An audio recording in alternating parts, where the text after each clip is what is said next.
Welcome to the Metaphorosis magazine podcast, your home for beautifully made speculative fiction. The magazine is edited by B. Morris Allen, and I'm your host, Matt Gomez. This week's story, narrated by the author, is They Build 'Em Tough on Magna by R.W.W. Greene. R.W.W. Greene is a New Hampshire, USA writer. His critically acclaimed novel-length debut, The Light Years, sprang forth from Angry Robot Books in February 2020. Find him online at rwwgreene.com. That's rwwgreene.com, or on Twitter at rwwgreene. Let's jump in. George's voice crackled over the headset radio. You going tonight? Not hardly. Pa fined me hard the last time. Claimed I forgot to plug Bessie back in and cost us a day's work. Zeke spit a glob of bright orange tobacco juice into a can he taped to the inside of the tractor's cockpit. I plugged her in, just didn't have time for a full recharge. Like your pa would know anything about a day's work, George said. He don't remember the last time he done one. You weren't always like that. Zeke moved the control sticks in unison, and Bessie reached out to grasp a 4-ton bale of 3-Falfa in her heavy metal arms. The tractor hefted the bale, servos whining as it moved the load into position and added it to the neat 2-story stack on top of the crawler. Used to be he worked as hard as anybody. Zeke's pa hadn't been the same since his wife died of Sila, a native virus that seemed to take every terrestrial mammal with 2 X chromosomes as a personal insult. The red giant overhead baked the community farmlands, the remnants of a small mountain range pounded to submission from orbit a century before. George's tractor picked up a bale and set it across from Zeke's. They worked with their canopies popped so they could see each other and catch what little breeze there was. Too bad you ain't going. Got a couple of boys from over the creek looking to brawl. Jake says they got money. How much money? Enough to make it interesting. Any girls coming? There'll be a few girls along, whether they're already made their picks. The arms of George's big farm meg dropped to its sides with a crash. You take your chances. Zeke and Bessie maneuvered another bale to the top of the stack. Wish I could go. Sneak out. Bessie ain't what you call sneaky. George let his tractor answer for him. The whines, clanks, and hisses blended into the familiar sound of preparations for the long winter ahead. Soon the stacks of bales atop the crawler rose to the tractor's 3-story limit. George swabbed sweat off his face with the red bandana and squinted at the blue-green sky. You see Proserpina yet? Zeke took a long look. The big moon, Ceres, was almost always in sight, but Proserpina, tiny and erratic, didn't show until she was good and ready, usually long after he was willing to call it a day. Close enough. Besides, if we wait much longer, we'll be traveling in the dark, and the bunyips will get us. The yips are much less a problem than they used to be, but they made a good excuse for knocking off work. George and Zeke walked their tractors to the back of the trailer and clomped up the ramp into riding position. The crawler's autopilot blinked awake, and the big vehicle shuddered into unhurried motion. Zeke popped his feet up on the tractor's control panel and rolled a cigarette. Is everyone going? Everyone I talked to. George glanced sidelong at his friend. Pomona might be there. What's that supposed to mean? I know you ain't going with her no more, but... George shrugged. Someone will. Probably soon. Might be one of those boys from across the creek. Calling it a creek would have been laughable on any other planet. It was 2 miles wide with Class 4 rapids along most of its length, but it was still a baby compared to most of the rivers and streams on the world. Zeke scowled. 2 months before, he and Pomona had been tight as snicks. He still wasn't sure what had set her off, asking questions about the future, wanting him to buy himself free of his pa, like it were that easy. He hadn't put up much of a fight when he broke it off. None of my business, he said. Hope that makes you feel better when you're pulling your own pecker in back of your pa's barn. George had one leg draped over the side of his tractor's cockpit and was sipping something clear from a jar. Suit yourself. Maybe I'll let you know what happens. The crawler piloted itself to the co-op silos, and George and Zeke herded their tractors down the exit ramp. The crawler took care of the unloading itself. It would be recharged and ready for work in the morning. George waggled his jar at Zeke. You come out tonight, you might get some. Zeke lifted Bessie's arm in a wave. I go out tonight, I might as well not come home. George turned his tractor toward a small homestead about 5 miles southwest. Zeke watched until his friend's green and yellow mech was nearly out of sight. He had been trying not to think about Pomona. They'd met in the creche years ago when her name had been Paul, but memories of that awkward little boy had long been replaced by the freckled vision that had come back from the mothership with new pronouns and a big smile. They hit it off at the harvest dance and dated for nearly 8 months before she ended it. None of my business what she does. Zeke turned Bessie toward home. Minerva met him at the gate. Zeke lowered the tractor to one knee and glared at the little girl from the cockpit. Pa catches you outside the fence after dark, you won't sit down for a week. Pa's not here. Minerva folded her arms and glared back. Trudy's in the cistern again. The latest silent vaccine had saved barely 50% of Minerva's creche, but it had proved near 100% effective on hybrid cows like Trudy. Get up here so the bunyips won't get you. Zeke lowered Bessie's hands so Minerva could climb on and lifted her to the open-air passenger saddle he'd rigged up on the mech's left shoulder. Weren't you supposed to be watching her? I just looked away for a minute. The girl stomped her foot. She's stupid. Or she's tired of you fussing at her. The last time Trudy ended up in the cistern, Pa had sworn up and down that he'd take her to the slaughterhouse if it ever happened again. It's the manatee genes, Minerva said. Sometimes she forgets she ain't supposed to like swimming. Zeke brought Bessie to a halt at the edge of the big water tank. There she is. Minerva stood up in the saddle and pointed. There in the corner. Sure enough, the cow was neck deep in the cistern, looking like she was about to drop dead from exhaustion. You sit back down and put your belt on. I'll get her. Like most of the multi-purpose mechs on Magna Mater, Bessie was roughly human-shaped. 2 arms, 2 legs, and a broad torso where the cockpit was. You belted in? Do I look stupid? Minerva said. Stupid enough to let the cow try to drown itself. Zeke made a tripod of Bessie's knees in her left arm and carefully extended the right into the cistern toward the cow. Don't worry none, Trudy. This won't hurt a bit. Bessie spread her fingers wide before wrapping them like a steel cage around Trudy's midsection. Got her. Zeke lifted the cow carefully. Trudy only massed a half-ton or so, but the position was awkward. He flipped a switch to extend Bessie's outriggers. No sense sending the tractor into a cistern, too. He got the dripping cow to ground level and swung her away from the cistern. Minerva clapped her hands. Zeke got Bessie back to her feet. Where do you want her? In her house, silly. Zeke walked the tractor toward the house and set the cow down inside the corral he'd set up for her there. He raised Bessie's hand to shoulder level and waited for Minerva to climb on. You let her get out again, Pa's liable to turn it into dinner. Minerva stamped her foot. He will not. She's mine. He gave her to me. Don't put much stock in that, mini girl. He'll take her away just as quick. Bessie lowered her hand to the ground and Minerva stepped off. But he won't hear it from me. You get inside now. Fence is on, but I reckon you're pretty enough for a bunyip to go to some trouble to eat. Minerva flashed him a grin and ran to the front door. Zeke turned Bessie toward the barn and triggered open the tall entrance. Once he was sure the mech was locked down and powered off, Zeke descended the ladder rungs running down her body and plugged her in. He patted her leg. Good work today, old girl. A few years I'll have enough saved up so I can buy you out from under Pa and run off together. Start our own stead. He checked the maintenance board, scowling at a row of yellow telltale lights. Those leg units are thinking about going again. I told Pa we needed to set, but he shook his head.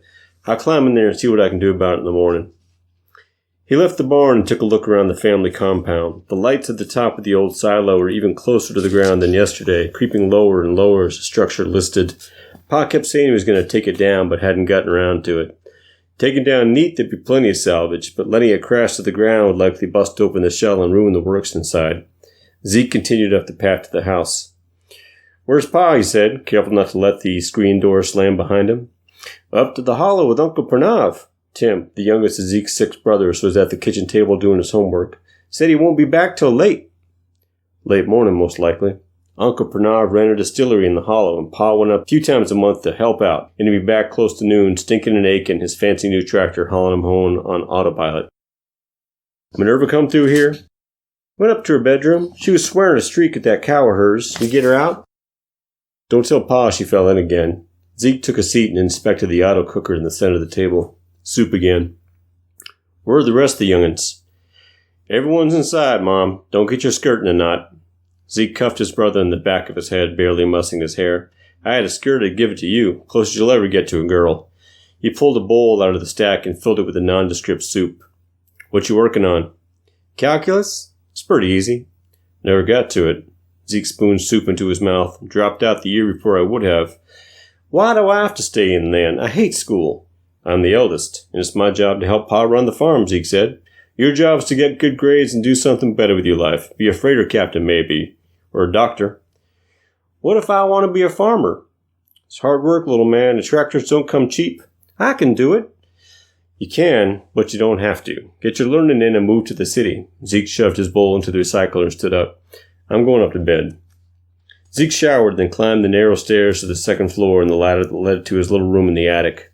Age has its privileges. He and Minerva were the only ones beside Pa with private rooms. Zeke crawled onto his mattress and stared at the bare beams a few feet above his face. Tim was 11. Minerva would be 7 in the fall.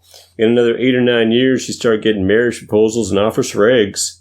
It would be up to Pa to negotiate a price, with a healthy cut for himself, of course, but the final decision would be hers. She could ignore the whole thing, marry for love, or never marry at all, but the money was always a temptation, and Pa would surely pressure her. Pomona would probably be hitching up soon, too. No sense sticking around with her options. He put his hands behind his head. No wonder Pa drank so much. Zeke's wrist cuff buzzed, and he pulled his arm free so he could see it. It was George. Zeke poked the screen to answer the call. George's face was sweaty and excited. You gotta get out here. There's a VidCom crew here filming Mech Mayhem. They've got $500,000 to split among the top 3 fighters. You're funning me. Zeke's heart raced. VidCom was the most popular network in the system and had money to burn. They liked to film the mech brawls, but they'd never been as far out as Magna. Like hell I am. The image on Zeke's wrist cuff spun as George moved to show the VidCom camera crew setting up. A tall blonde man in the latest system fashion was directing them. They got a brand new brawler mech here taking on all comers. They're giving $1,000 just for agreeing to fight it on camera, plus first, second, third prizes. Get out here. Shit. 1,000 credits wasn't much to matter, but even a third place finish might give him enough to buy Bessie out from under his paw and claim his own stead. Zeke slid out of bed and put his work clothes back on. Make sure Minerva stays inside, he told Tim as he passed by. I'll be back late. Where are you going? The boy said. Zeke closed the front door in the question and hurried to the barn, glancing left and right. The fence was usually enough to keep the bunyips out of the compound, but sometimes one slipped through and spent the night prowling outside the buildings. The really big ones had all been killed off years before, but the leftovers were fast and angry, more than enough to take down an unarmed man. He entered the barn through the side door and flipped the switch to turn on the light. We get a chance to make some money, old girl. He punched the wake-up command to the maintenance board. Bessie was only up to a half charge, but it would do for a few fights in the jog to the ring. Zeke climbed up the ladder to the cockpit and strapped in. This could be it. The old tractor responded to Zeke's commands and clomped through the big door. Zeke sent a coded message to the navnet and got a ping back with the current location of the brawl. Mech fighting wasn't illegal. Not much was on Magna, but it was dangerous and potentially expensive. The Homestead Council zoomed in to break things up any time they could figure out where the brawl was, so the boys who put it on kept moving it. Bessie's nav screen lit up with the location about 2 miles away and a nice, easy power-saving jog. Let's go, girl. Bessie lurched forward. The off-world brawler mech looked smooth and alien among the local jalopies and tractors standing around it. The hell is that thing? Zeke said once he'd reached the ground and entered the pool of spectators. George handed Zeke his jar. They call it Galaxy Chrome. Latest model, looking to make a name by taking on the local talent. Shit. Zeke studied the sleek, shiny mech. None of us have the money for something like that. George collected the jar back and took a long swallow. They ain't looking to sell to us. If it looks good kicking some hicks around, all the Central System rich kids will want one. The brawler mech was at least 4 feet taller than anything the locals had. You gonna fight it? Zeke said. It wasn't until I saw it. 1,000 wouldn't cover the repairs I'd have to make, and I'd probably have to rent a tractor to finish out the season. The winter would be mighty lean. But what if you won? George patted his mech's green leg. That thing could put a hole right through my cockpit and wave at everybody on the other side. Guess nothing runs away like a deer. George snorted. Ain't running, but I ain't stupid either. Anyone else try? Tom Riley. Lasted about 2 minutes. Thing picked his jalopy right off the ground and tossed it 20 feet. He pointed. He's over there in the first aid tent. He was thrown out of the cockpit. Tom's mech ain't much better than a lawnmower. He shouldn't have tried. You be sure to tell him that when he wakes up. A thin man in a powder blue jumpsuit climbed up the fancy mech and stood in his passenger saddle. He fiddled with something on his wrist cuff, and his voice boomed out of the mech speakers. Who's next? He looked around at the local brawlers. Most of their mechs had come straight from the fields, but a few of the better off had built ones just for fighting. I'm in. A tall mech lurched forward. Emil Beg's Jalopy had started life as a firebot. It was still red in places, and Emil ran the siren and flashing lights as he stepped into the ring. His mech had the longest reach of any in the settlement, and a secret weapon, but it was painfully slow. But only if you raise it to 5,000. The Slicker shrugged. Done. Start your cameras. Emil closed his mech's cockpit and turned on the lights. The siren whooped as the Slicker climbed down and shouted instructions to his camera crew. Galaxy Chrome moved like its joints were made of oil and marched to a spot about 50 feet away where it waited for Emil and his mech. The Slicker walked between them and signaled for Emil to cut the lights and siren. He looked at one of the camera bots and flashed a confident grin. Fellow sentients, have we got a fight for you? Zeke tuned into the feed in time to hear the mech mayhem score swell. The Slicker grinned again. He was better looking on the feed than he was in person. Magna Mater, the wildest planet the system has to offer. The land it's hard and it's eager. The Slicker narrowed his eyes. To kill. The feed switched to a recording of a bunyip swarm. The big reptile thundered by the camera until one, probably baited by the operator, turned and roared directly into the lens. The natives have to fight every day just to survive. They're tough, and their mechs are tougher. He flung his arm up. But are they tough enough to handle Galaxy Chrome? The feed switched to show a close-up of the big mech's cockpit. The newest mechs from Brawlerbot Incorporated? Let's find out. The feed switched back to the Slicker's face and he grinned right on cue. You boys ready? Half the screen filled with Emil's bearded face and the other with the bland good looks of Galaxy Chrome's pilot. Emil nodded and the other pilot lifted his hands from his controls to offer a double thumbs up. Then let's get ready to rumble! The Slicker ran straight ahead to get out of the battle zone. Emil turned the sirens and lights back on and moved his mech's left foot ahead for balance. Galaxy Chrome bent low and charged straight at Emil. Zeke grinned. The off-worlder was playing right into Emil's game. The bearded miner knew his mech was slow and usually waited for the other fighter to make the first move.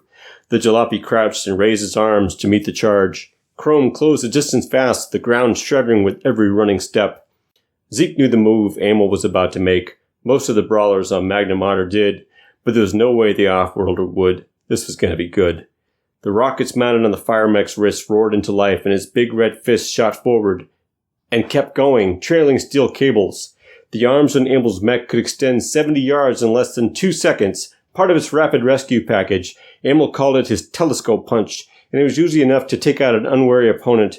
It had to be, because it took Emil 2 minutes to reel the arms back in and get the fist back into place. Galaxy Chrome pivoted on one foot. It moved so fast Zeke wasn't exactly sure what happened. Both the red fists missed their marks and shot to the ends of their cables before thumping to the ground. The off-world mech took 2 more steps, grabbed the cables, and ripped them out, leaving Emil with sparking stumps. The mech mayhem score swelled, and Zeke's vid screen showed the move again in slow motion. Who's next? The Slicker howled. 5,000, about enough for a beater mech, was a magic number for the boys with custom-made brawlers. The LaJoy twins stepped up.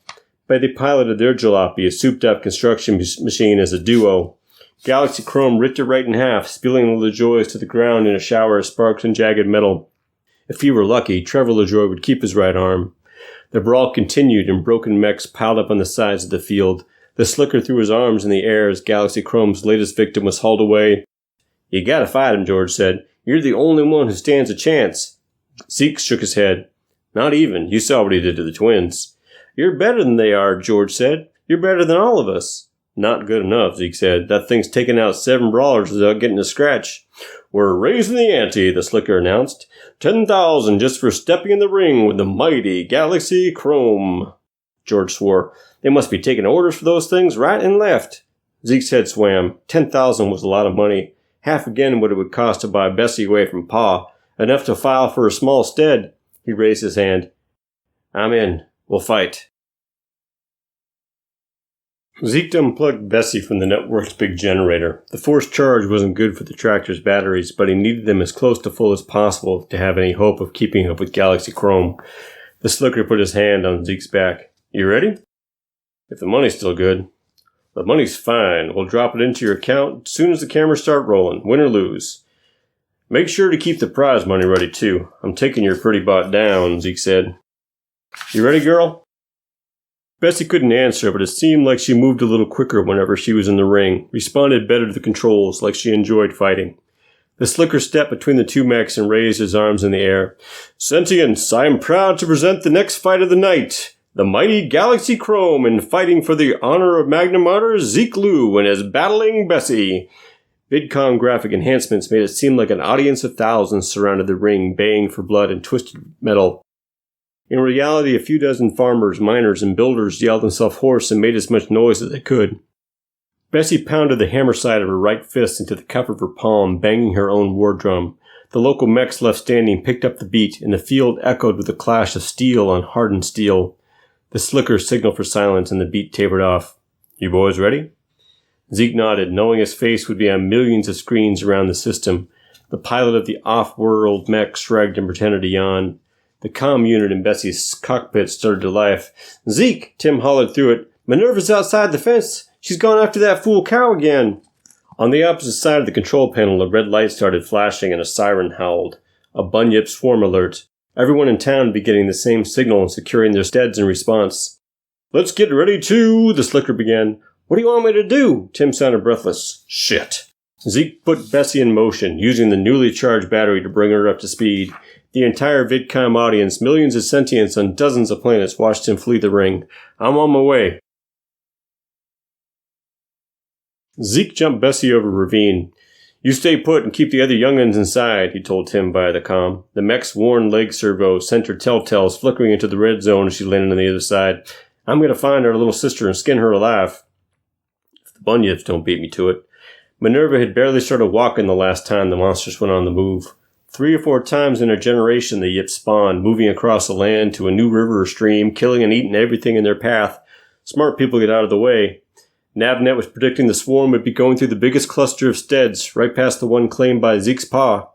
Zeke pushed Bessie to run faster and powered up her leg extenders to gain a few extra meters with each stride. The warning lights for her leg servos went further into the red, a harbinger of failure, but the mech ate up the distance faster. Zeke heard the bunyips before he saw them, a slithery mass of low growls, angry roars, and heavy footfalls. He activated Bessie's vision enhancements and zoomed in on the swarm. He'd never seen so many of the things. Little ones, just a little bigger than a standing man, and others that stood taller at the shoulder than Bessie did. Zeke's headset radio crackled. I thought we'd killed off all the big uns, George said. Zeke craned his neck to see George's tractor jog up behind him. That's a lot of lizards, George said. Let's get to high ground and wait it out. Can't. Minerva's out here somewhere. She ran after that cow of hers. George cursed. Well, that ain't good. Both likely to end up yip shit. Zeke cranked up the magnification and scanned the grounds of the stead for any sign of his sister. I see her, George said. He pointed with his mech's hand. Minerva had climbed to the top of the old silo and was hanging up for dear life a couple of meters above the reach of the tallest bunyip. She's safe. No, she's not, Zeke said. That silo would fall over if the wind blew hard. It'll come right down if one of those big bastards bumps up against it. A new voice cut into the conversation. I'll get her. Galaxy Chrome darted out in front of them and ran into the swarm, trailed by a flock of camera drones. Sentience! The Slicker chortled over the VidCom feed. This is unprecedented. Brawlerbot's latest masterpiece is taking on an entire flock of the most dangerous creatures in the system, and you're seeing it here, live. That ain't a good idea, George said. 1 or 2 of them is about all. Galaxy Chrome's pilot yelled in fear as the gleaming mech became a target of several of the smaller bunyips. They swarmed up the mech's legs to the cockpit and began raking it with their claws. The pilot made the mistake of trying to take a long step out of the scrum, and the bunyip's weight made the big mech topple to the ground with a crash. Well, that's done it, George said. One of Galaxy Chrome's thrashing legs grazed the silo, and Minerva's precarious perch tilted closer to the feeding frenzy below. Get up! Get up! The Slicker yelled over the VidCom feed. The feed from Galaxy Chrome crackled. There are too many of them! I can't get loose! The big mech's thrashing was attracting the attention of some of the bigger bunyips. It would take time, but they would crack the brawler mech's cockpit like an egg. Hold still, Zeke said. I'm coming in. That ain't smart, George said. No choice. Zeke made sure his canopy was locked tight and jogged to the edge of the swarm. He'd taken Bessie through rapids and rock falls before and figured a shuffle step was the best approach. He moved the tractor forward, slowly, barely lifting his feet. They're coming at you, George said. Zeke caught the first bunyip in mid-leap and tossed it back toward his friend. Make yourself useful and step on it. The second bunyip hit Bessie in the back and stuck, clawing for the soft meat inside. Zeke shuffled faster, punching away the yips he could catch and ignoring the ones he couldn't. A mid-sized bunyip hit Bessie behind her knees and nearly bowled her over. "Watch it," George said. Zeke didn't have the breath to respond. He moved without thinking, dodging with as much flexibility as Bessie allowed and putting her hardened fist into the heads and torsos of any bunyip he could see. He made it into the shadow of the silo and craned his neck to look up. Minerva's face was tear-streaked, but she looked more angry than afraid. Her knuckles, where she clutched the railing, were white. He switched on Bessie's loudspeakers. "I'm right under you, Minnie." "They killed Trudy," she said. "Ripped her all to pieces." The anguish in her voice made him ache. He would have done anything to keep her from having to see that. "You hold on." Zeke considered his options. He could use Bessie to brace the silo and hope he could hold it long enough for the swarm to pass, or, "George, I'm going to need you to come in here." "The hell I will," George said. "I gotta get her down from there, George." George swore softly but repetitively as he shuffled his tractor into the swarm. He played it safer than Zeke had, but he was at his friend's side minutes. "Now what?" "Just keep him off me." Zeke dropped Bessie's outriggers and extended her legs to their full height. He got an extra 3 meters out of it, putting himself just under Minerva's perch. He opened the canopy in time to feel Bessie nearly fall out from under him as she shook under the sharp impact. "George!" "Sorry about that. One of them middling ones got by. Hurry it up. There's a lot more coming." Zeke unfastened his safety harness and stood in the street to grab Minerva under her arms. The passenger saddle didn't offer any protection, so he swung her into the cockpit with him and sealed it back up. "Squeeze behind the seat and stay there. We're not out of this yet." He refastened his harness as Bessie rocked again. "Hurry, Zeke," George said. "I'm not funning you." Zeke retracted the outriggers and returned Bessie's legs to normal, bringing the cockpit back in range of the scaly swirl below. "Let's see what we can do for Chrome before we get clear." He led the way, pushing against the bunyips until he got to the frenzied pile that covered the off-world mech. He grabbed a double handful of bunyips and tossed them aside. George joined him, and when they got Galaxy Chrome clear enough to see, they grabbed his arms and pulled it to his feet. "Let's go," Zeke said. "Shuffle until you get to the edge of the swarm." He glanced over his shoulder at his sister. "You okay back there?" "I need to pee," she said. "You'll wait on that if you know what's good for you. You pee in here and I'll put you right back up in that silo." He shuffled Bessie after George's tractor and Galaxy Chrome. Bunyip swarms were single-minded, moving from waterway to waterway over whatever land stood in the way. Funny, they were never as thick in the mountains as they were over the land the colonists had terraformed. Once the mechs were out of his path, they would be largely out of danger. Galaxy Chrome got to the edge of the swarm first and sprinted to a safe distance.